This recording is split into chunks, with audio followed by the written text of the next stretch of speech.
সময়টা স্রোতের বিপরীতে যাচ্ছে পাকিস্তান ক্রিকেট দলের। ওয়ানডে ও টি-20 বিশ্বকাপ থেকেই দৈন্যদশা শুরু তাদের। গ্রুপ পর্ব থেকেই ঘরের বিমান ধরতে হয় মেন ইন গ্রিনদের, পড়তে হয় সাবেকদের সমালোচনার মুখে। এর রেশ কাটতে না কাটতেই বাংলাদেশের কাছে টেস্টে হোয়াইট ওয়াশ। সমালোচনার এই রেসে এবার যুক্ত হলেন দেশটির সাবেক অধিনায়ক ইউনিস খান।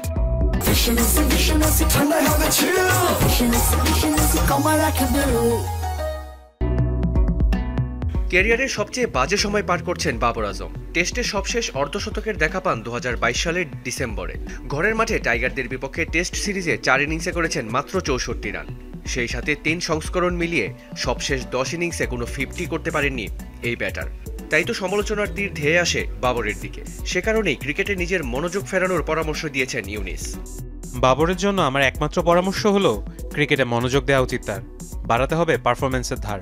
যদি বাবর ও অন্যান্য শীর্ষস্থানীয় ক্রিকেটাররা মাঠে পারফর্ম করে তাহলে ফলাফল সবার কাছেই পরিষ্কার হয়ে যাবে। আমি একটা বিষয় খেয়াল করেছি, আমাদের ক্রিকেটাররা পারফর্ম করার চেয়ে কথা বলে বেশি।